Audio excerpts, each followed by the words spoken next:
शांति। हम सभी मीठे प्यारे शिव बाबा के रोज अनमोल महावाक्य सुनते हैं। ज्ञान सागर शिव बाबा हम सभी को रोज ज्ञान सागर से ज्ञान रत्नों की थाल भर भर के देते हैं, ताकि हम सभी उस ज्ञान के खजाने से माला माल हो जाए। और ज्ञान रत्नों के साथ बाबा हम सभी को रोज स्वयं परिवर्तन के लिए बीच बीच में अपनी श्रीमत भी देते हैं। तो आज 6 अक्टूबर के महावाक्य में बाबा ने हम सभी को बहुत अच्छी बात कही है कि बच्चे किसी को दुख नहीं देना है, क्योंकि ये सृष्टि का नियम है कि जो चीज़ हम किसी को देते हैं तो हमारे पास कई गुना होकर के लौट के आती है। अगर हम किसी को सुख देंगे तो हमें सुख मिलेगा, हम दुख देंगे तो हमें दुख मिलेगा। हम किसी का अपमान करेंगे तो कोई हमारा अपमान करेगा, हम किसी को गाली देंगे तो कोई हमें गाली देगा। और ये सब काम, ये सब अवगुण देवताओं के अंदर नहीं होने चाहिए, क्योंकि जो तुम दोगे तुम्हें वो मिलेगा। तो इसलिए अगर हम सुख चाहते हैं जीवन में तो हम सुख देना शुरू करें। अगर हम जीवन में शांति चाहते हैं तो हम शांति देना शुरू करें। अगर हम जीवन में प्रेम चाहते हैं तो हम सबको प्रेम करना शुरू करें। अगर हम सहयोग चाहते हैं अपने जीवन में तो हम सबको सहयोग देना शुरू करें। अगर हम अपना मान और सम्मान चाहते हैं तो पहले वो हमें देना आरंभ करना होगा। तो आइए आज हम प्यारे बाबा के महावाक्य को बहुत ही विस्तार से सुनेंगे, और बाबा ने देवता बनने के लिए क्या क्या हमें अवगुण बताए हैं जो हमारे अंदर देवता बनने के लिए नहीं होने चाहिए। आज 6 अक्टूबर मीठे प्यारे बाबा की मुरली है। मीठे बच्चे जैसे बाप भविष्य 21 जन्मों के लिए सुख देते हैं, वैसे आप बच्चे भी बाप के मददगार बनो, प्रीत बुद्धि बनो। दुख देने का कभी भी ख्याल तुम्हारे अंदर नहीं आए। कितनी बड़ी बात है। बाबा कहते दुख देना तो दूर, तुम्हारे मन में भी कहीं से कहीं तक दुख देने का ख्याल नहीं आना चाहिए। आज बाबा की मुरली से प्रश्न है कि तुम रूप बसंत बच्चों का कर्तव्य क्या है? तुम्हें बाप की कौन सी शिक्षाएं मिली हुई हैं? तो बाबा रूप बसंत किसे कहते हैं? जो ज्ञानी और योगी बच्चे हैं। बाबा बसंत कहते हैं ज्ञानी बच्चों को, और रूप कहते हैं योगी बच्चों को। तो जो योगी और ज्ञानी बच्चे हैं अर्थात रूप बसंत हैं, तो उनका क्या कर्तव्य है? बाबा ने बताया कि तुम रूप बच्चों का कर्तव्य है मुख से सदैव रत्न निकालना। तुम्हारे मुख से कभी पत्थर नहीं निकलने चाहिए। सर्व बच्चों प्रति बाप की शिक्षा है कि बच्चे आपस में कभी एक दो को तंग नहीं करना, गुस्सा नहीं करना। यह आसुरी मनुष्यों का काम है, क्योंकि हम तो आने वाली स्वर्णिम दुनिया के देवी और देवता बनने वाले हैं। इसलिए हमें इन विकारों पर जीत पाने की ज्ञान और योग की धारणा से ही हमें मेहनत करनी है। फिर है मनसा में भी किसी को दुख देने का ख्याल ना आए। निंदा स्तुति मान अपमान सब कुछ सहन करना। अगर कोई कुछ बोलता है तो शांत रहना है। तुम्हें अपने हाथ में लौ नहीं उठाना है। लौ उठाना अर्थात कि जो अधिकार किसी और का है, बोलने का, डांटने का, मारने का, वो अधिकार हमें नहीं लेना है। अर्थात हमें लॉ मेकर बनना है, हमें लॉ ब्रेकर नहीं बनना है।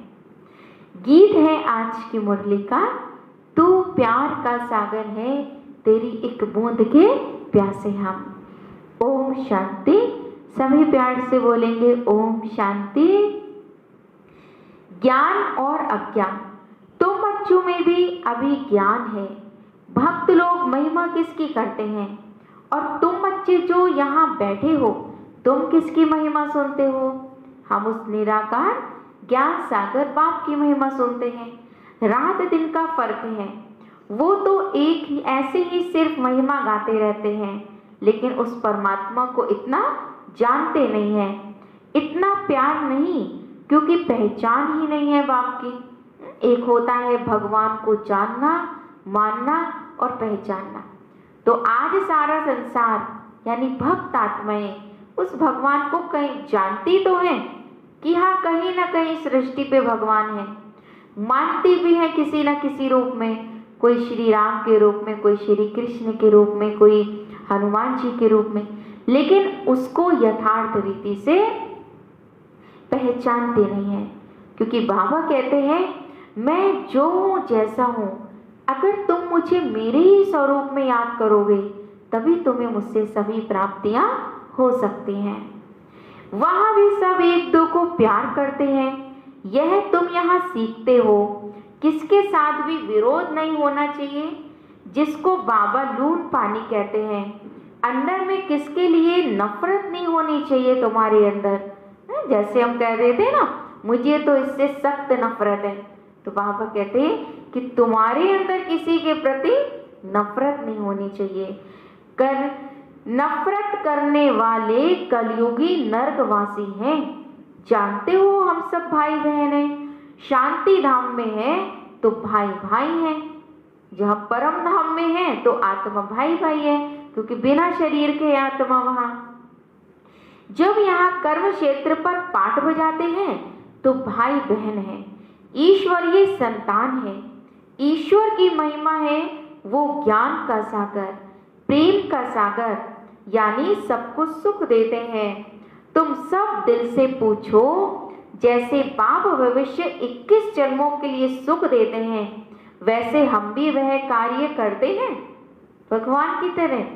अगर बाप के मददगार तुम नहीं बनते हो, प्यार नहीं करते हो, एक दो से प्रीत नहीं है, विपरीत बुद्धि होकर रहते हो, तो विनश्यंती हो जाते हो। विपरीत बुद्धि होना असुरों का काम है। और हम कौन है? देवता बनने वाली देवकुल की आत्माएं। अपने को ईश्वरीय संप्रदाय कहलाकर फिर एक दो को दुख देना, ये तो असुरों का काम है। तुम बच्चों को तो किसी को भी दुख नहीं देना है।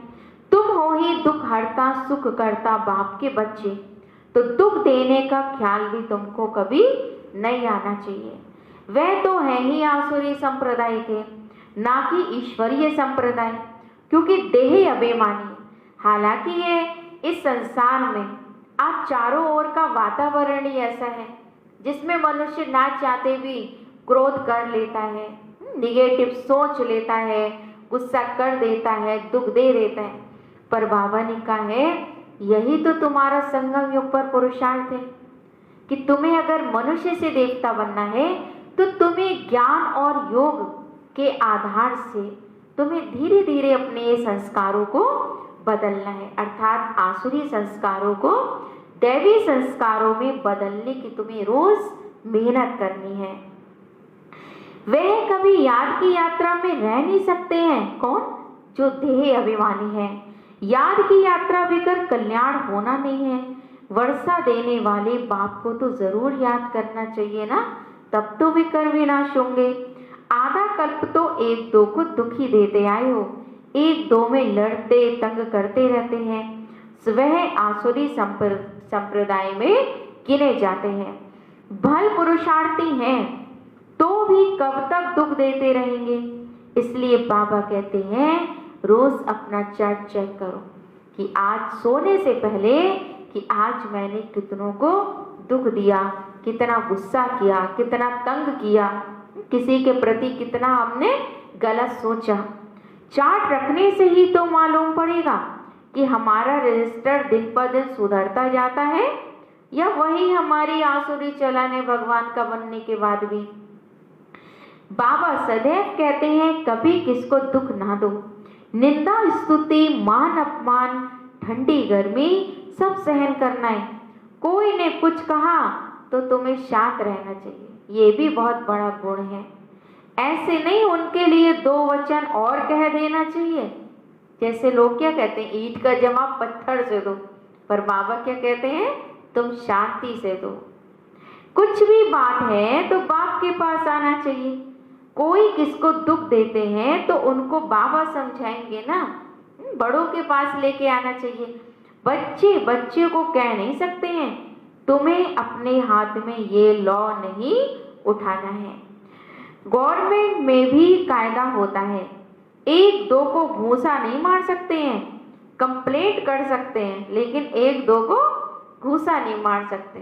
तो ऐसे ही बाबा कहते तुम 1-2 को कुछ कहो, वो तुम्हारा अधिकार नहीं है, और ना ही कोई हमारा सुनना पसंद करेगा। अगर हम किसी को कुछ कह भी देंगे तो वो हमसे क्या कहता है, तुम्हारा क्या अधिकार है हम पे कुछ कहने का या बोलने का, हम तुम्हारी क्यों सुने। तो बाबा कहते लॉ उठाना गवर्नमेंट का काम है।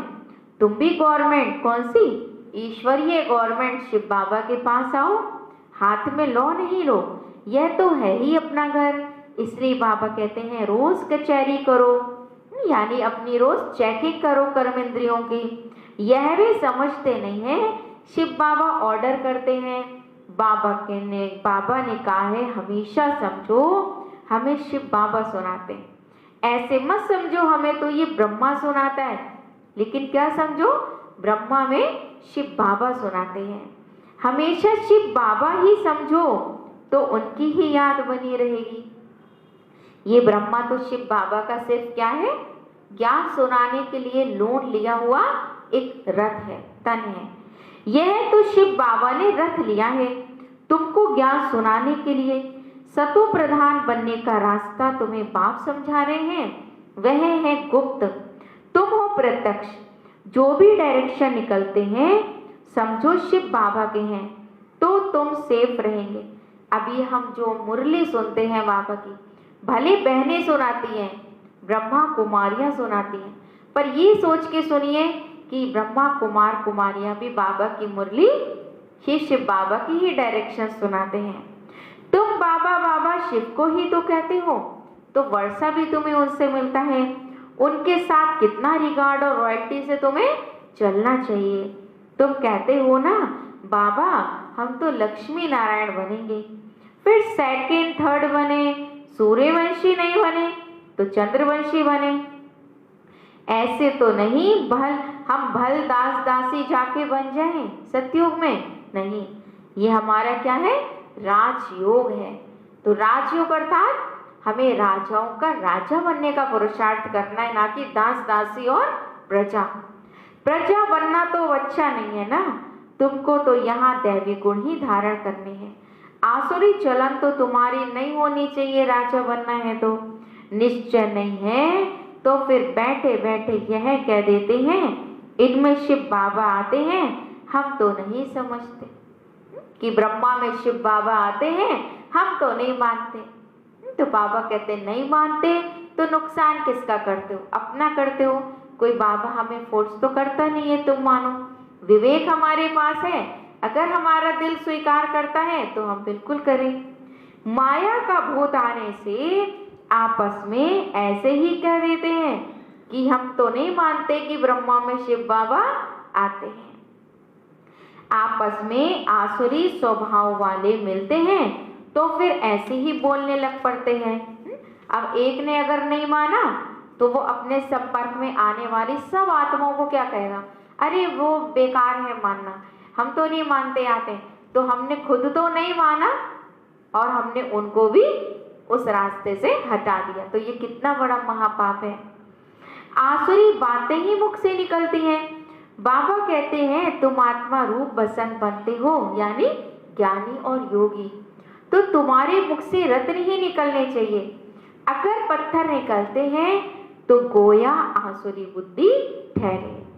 गीत भी बच्चों ने सुना है, क्या सुना गीत हमने, बच्चे कहते हैं बाबा प्यार का सागर है। हमने गीत सुना ना, तू प्यार का सागर है, तेरी एक बूंद के प्यासे हम।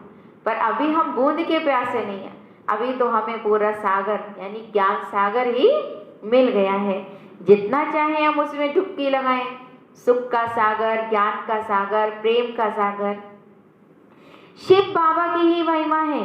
बाप कहते हैं तुम अपने को आत्मा समझ बाप को याद करो। इसमें बहुत अच्छे अच्छे बच्चे फेल हो जाते हैं। देही अभिमानी स्थिति में ठहर नहीं सकते। यानी देही अभिमानी स्थिति बाबा कहते हैं आत्मिक स्थिति में। देही अभिमानी बनेंगे तभी इतना ऊंचा पद पाएंगे। कई बच्चे फालतू बातों में अपना बहुत टाइम वेस्ट करते हैं। ज्ञान की बात ही ध्यान में नहीं आती है। यह भी गायन है कि घर की गंगा का मान ही नहीं रखते हैं। घर की चीज का इतना मान नहीं रखते, जबकि कृष्ण आदि का चित्र घर में भी है, फिर भी कहाँ जाते हैं दर्शन के लिए? श्रीनाथ द्वारे जाते हैं। आदि कितना कितना दूर क्यों जाते हैं? शिव के मंदिरों में भी हैं तो पत्थर का ही तो लिंग है। पहाड़ों से पत्थर निकलते हैं, वे घिस घिस करके क्या बन जाते हैं? लिंग बन जाते हैं, अर्थात शिवलिंग के शेप में बन जाते हैं।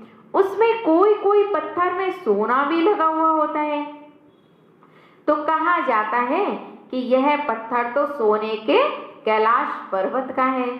सोना पहाड़ों से निकलता है ना, तो थोड़ा थोड़ा सोना लगे हुए पत्थर भी होते हैं जो फिर अच्छे अच्छे गोल गोल हो जाते हैं।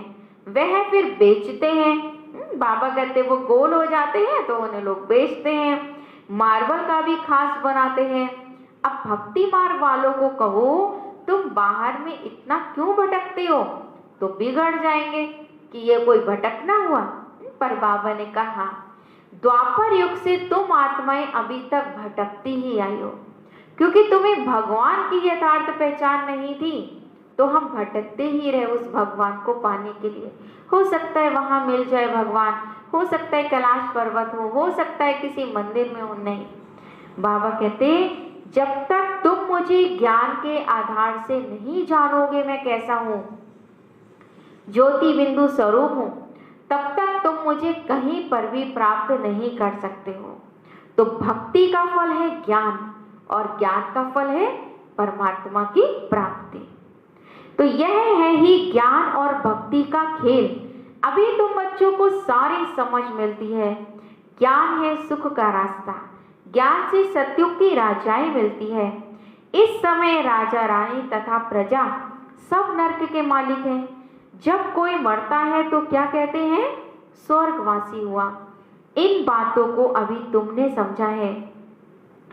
तुम अभी कहते हो न स्वर्गवासी बनने के लिए स्वर्ग की स्थापना करने वाले बाप के पास बैठे हैं, उससे पढ़ते हैं। ज्ञान की बूंद मिलती है हमें। थोड़ा भी ज्ञान अगर सुना तो स्वर्ग में तो आ ही जाएंगे, पर पद निश्चित नहीं है। स्वर्ग में तो एंट्री है, पर पद हमें कब ऊंचा मिलेगा? जब ज्ञान में चल के पुरुषार्थ हम ऊंचा करेंगे, त्याग तपस्या और सेवा करेंगे। समझते हैं गंगा जल की एक लोटी भी मुख में डालने से पतित से पावन बन जाते हैं। लोटी भरकर ले जाते, फिर रोज उनसे एक एक बूंद पानी में मिलाए स्नान करते हैं। वह जैसे गंगा स्नान हो जाएगा। विलायत में भी गंगा जल भरकर ले जाते हैं। यह सब तो है भक्ति मार्ग। बाबा कहते हैं अभी तुम्हें वो गंगा जल नहीं, अभी तो तुम्हें अपनी आत्मा का शुद्धिकरण करना है, तो तुम्हें ज्ञान का जल चाहिए। उस गंगा जल में तो स्नान करते करते हमने बहुत जन्म बिताए, 63 जन्मों से स्नान करते आ रहे हैं। बाप बच्चों को समझाते, बच्चे माया बहुत जोर से थप्पड़ लगाती है, विकर्म करा देती है, इसलिए कचहरी करो, यानी अपनी कर्मेंद्रियों की चेकिंग करो कि आज मैंने हाथ पैर मुख नाक कान से क्या गलत काम किया।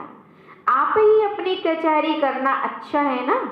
तुम अपने को आप ही राज तिलक देते हो, तो अपनी जांच करनी है। तमो प्रधान से सतो प्रधान बनना है। बाप श्रीमत देते हैं ऐसे ऐसे करो, दैवी गुण धारण करो, जो करेंगे वह पाएंगे। तुम्हारे तो खुशी में रोमांच खड़े हो जाने चाहिए। भगवान रोज हमें ज्ञान देते हैं। बेहद का बाप मिला है, उनकी सर्विस में कितना मददगार बनना चाहिए तुम्हें। अंधों की लाठी बनना है। जितना जास्ती बनेंगे उतना तुम अपना ही कल्याण करेंगे। बाबा को तो घड़ी घड़ी याद करना है। निष्ठा में एक जगह बैठने की बात नहीं है। बाबा कहते तुम तो मुझे चलते फिरते उठते बैठते खाते पीते याद करो। ट्रेन में भी तुम सर्विस कर सकते हो। तुम कोई को भी समझा सकते हो कि ऊंची से ऊंचा कौन है, उनको याद करो। वर्षा तुम्हें उनसे ही मिलेगा। आत्मा को बाप से बेहद का वर्षा मिलता है। कोई दान पुण्य करने से राजा के पास जन्म लेते हैं, सो भी अल्पकाल के लिए। सदा तो राजा नहीं बन सकते ना अब एक बार दान पुण्य करने से। पर बाबा ने कहा संगम पर अगर तुम आत्माएं दानी वरदानी और महादानी बनती हैं तो तुम पूरे कल्प के लिए राजा बन जाते हो।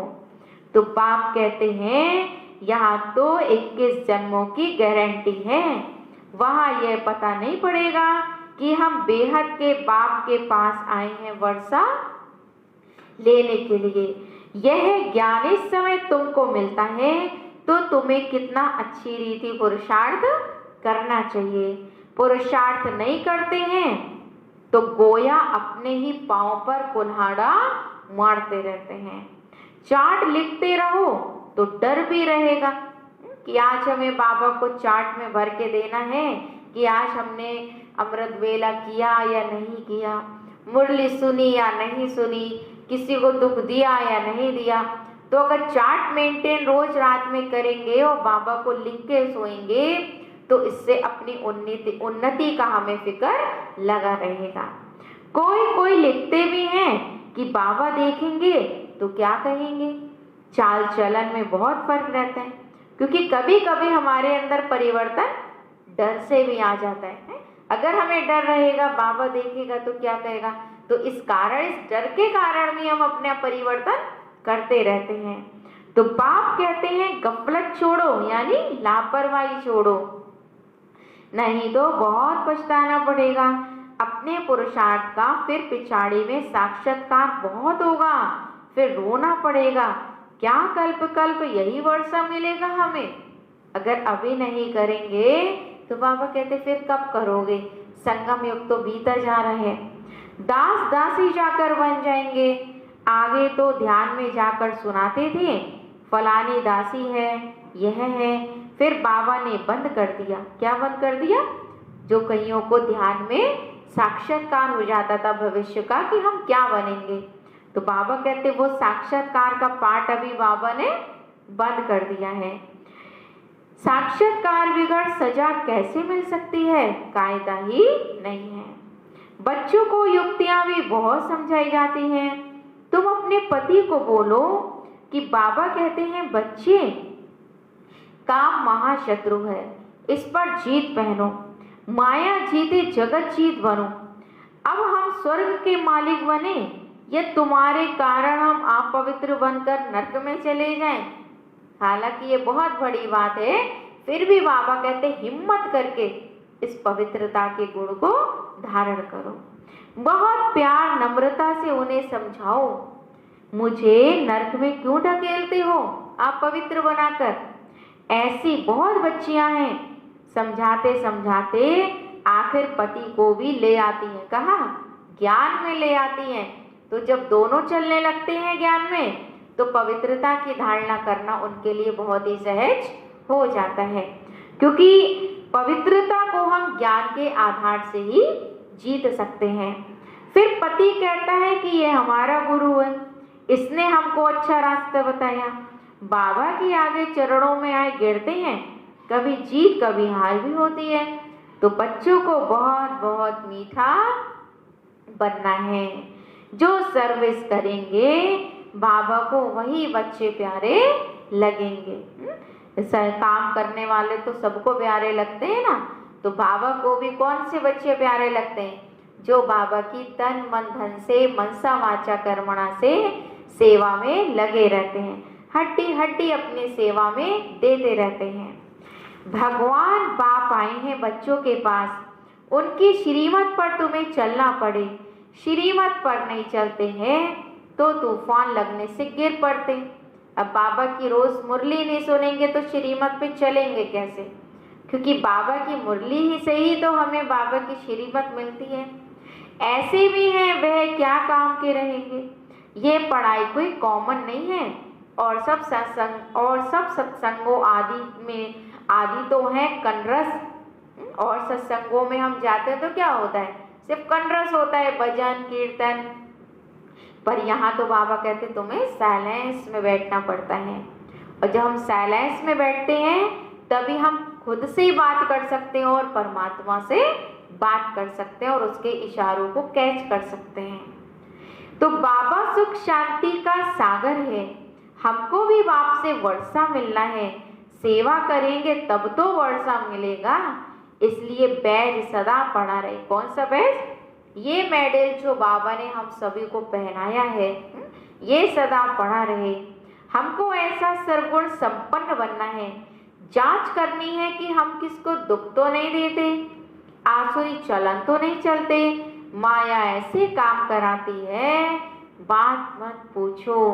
अच्छे अच्छे घर वाले भी बतलाते हैं कि माया ने यह विकर्म हमसे करा लिया। इतनी जबरदस्त माया के तूफान आते हैं।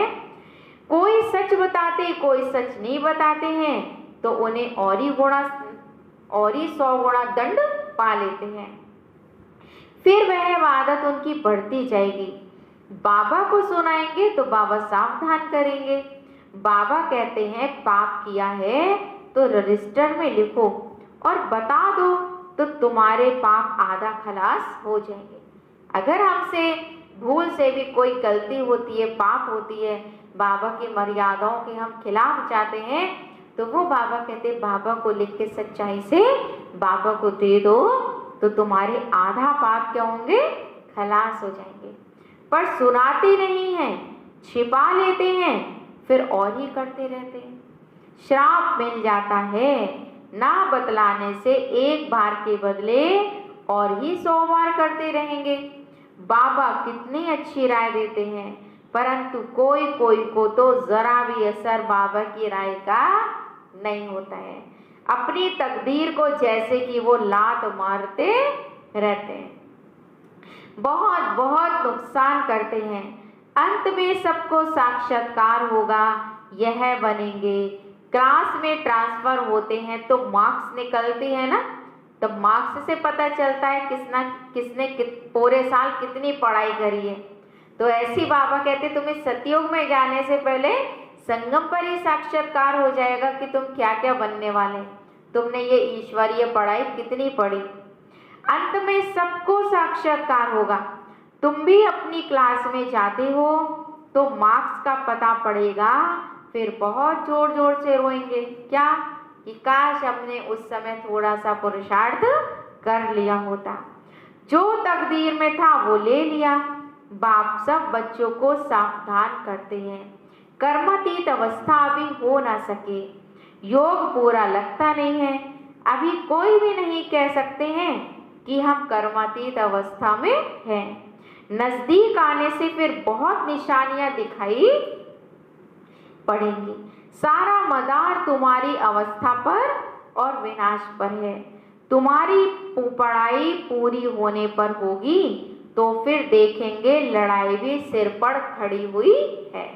जैसे जैसे बाबा ने कहा तुम पुरुषार्थ करके अपनी मंजिल के समीप पहुंचते जाएंगे, उतनी ही इस संसार में लड़ाइयां और जोरों से लड़ना आरंभ होती जाएंगी। अच्छा, मीठे मीठे सिखी लदे बच्चों प्रति माता पिता बाप दादा का याद प्यार और गुड मॉर्निंग। रूहानी बाप की रूहानी बच्चों को नमस्ते। हम रूहानी बच्चों की रूहानी बाप दादा को नमस्ते नमस्ते, गुड मॉर्निंग। शुक्रिया बाबा, शुक्रिया। आज की पूरी मुरली से हमें क्या धारण करना है? पूरे दिन आज हम सभी को किस बात पर बाबा की अटेंशन रखना है? हम सभी बहुत ध्यान से आज की मुरली का सार सुनेंगे। आज की मुरली का धारणा के लिए मुख्य सार है, पहली पॉइंट, माया के वश होकर यानी विकारों के वश होकर कोई भी आसुरी चलन नहीं चलनी है। अपने चलन का रजिस्टर रखना है। ऐसा कोई कर्म नहीं करना जो पश्चाताप करना पड़े।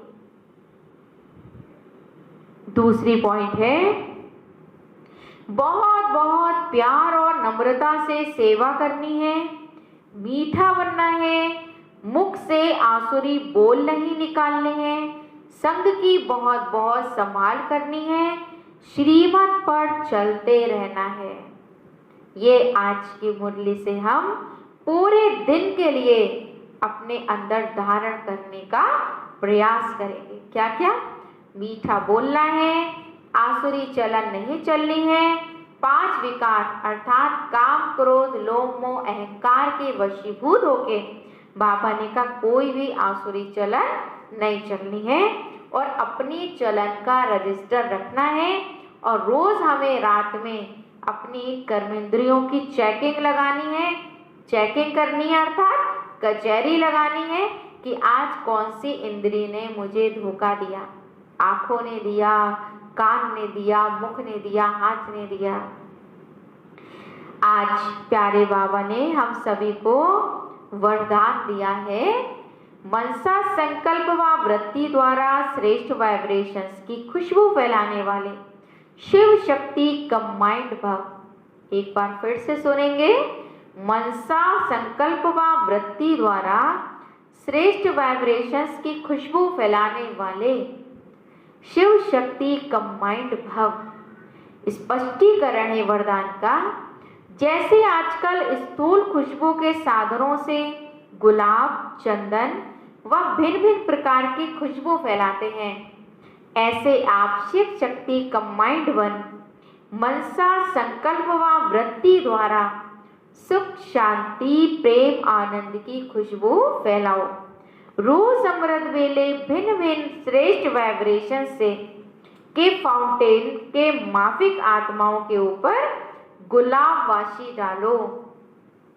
सिर्फ संकल्प का ऑटोमेटिक स्विच ऑन करो तो विश्व में जो अशुद्ध वृत्तियों की बदबू है वह सब समाप्त हो जाएगी।